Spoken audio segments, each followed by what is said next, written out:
السلام عليكم ورحمة الله تعالى وبركاته. مرحبا في فيديو جديد. في هذا الفيديو سوف نتحدث عن لائحة المنتخب الجزائري لمواجهة منتخب أوغندا وتونس في الشهر القادم. طبعا المدرب جمال بلماضي أعلن عن القائمة في مساء يوم الثلاثاء. جئنا في هذا الفيديو سوف نتحدث عن تفاصيل هذه القائمة واللاعبين الغائبين وما هما الوجوه الجديدة للمنتخب الجزائري. قبل البدء في التفاصيل دخول في الموضوع والتعرف على القائمة، أتمنى منكم ألا تنسى الاشتراك لايك للفيديو يصلك جديد.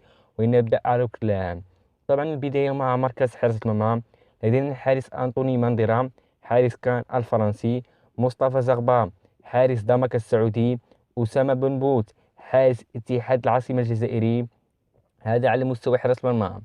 أما على مستوى خط الدفاع لدينا كيفين قيطون لاعب باستا، مهدي لاريس لاعب سامدوريا، عيسى مندي لاعب فياريال، محمد طوقي لاعب الترجي التونسي، هيثم لطيف لاعب اتحاد العاصمة، ربيب السبعيني لاعب بوروسيا مونشنغلادباخ، جوان حجام لاعب نونت الفرنسي، أحمد نوبة أحمد طوبة لاعب باكشات شهير التركي، وزين الدين بالعيد لاعب اتحاد العاصمة. أما على مستوى خط الوسط لدينا هشام بوداوي لاعب نيس الفرنسي، نبيل بن طالب لاعب أونجي، رامي الزروقي لاعب تيفنيت، حميد عبد اللي لاعب أونجي، حسام عوار لاعب أولمبيك ليون، وفيكتور لكحال لاعب لوهاف الفرنسي. أما خط المقدمة خط الهجوم لدينا القائد ونجم نادي مانشستر سيتي رياض محراز، بدر الدين بوعناني لاعب نيس الفرنسي، سعيد بن رحمة لاعب نادي ويست هام، فراس الشيبي لاعب تولوز، وكذلك محمد أمين عمورة لاعب نادي السويسري، وكذلك إسلام سليماني لاعب أندرلخت، وبغداد بنجاح لاعب السد القطري، وماحيوس لاعب اتحاد العاصمة. طبعا هذه القائمة شهادة غياب كل من بن نصر بسبب الإصابة، وكذلك غياب اللاعب راين أيت نوري بسبب عدم الجاهزية ومعاناته مع فريق ولفرهامبتون في الدوري الإنجليزي الممتاز.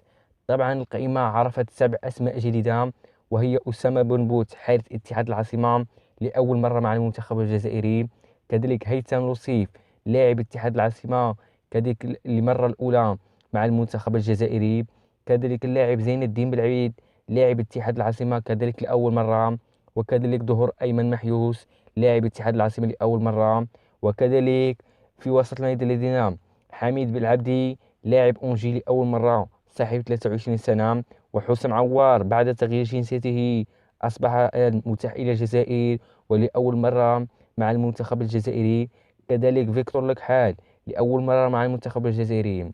7 أسماء جديدة تظهر لأول مرة مع المنتخب الجزائري.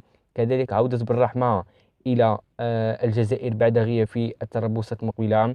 والقائمة شهدت غياب كل من يوسف بيلي كذلك في مستوى خط الهجوم وخط المقدمة، وبلال إبراهيمي بسبب عدم الجاهزية والتنافسية الغائبة مع فريقه.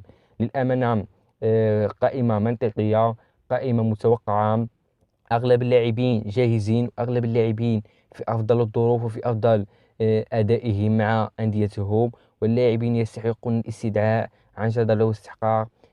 طبعا اتحاد العاصمة هو الفريق المسيطر هنا، والسبب أن اتحاد العاصمة في موسم استثنائي يقدم في الدوري الجزائري وكذلك في كأس الكونفدرالية الإفريقية، حيث وصل إلى نهائي البطولة، ونتمنى له التوفيق إن شاء الله. هذا وكل شيء مدينة، وإلى اللقاء.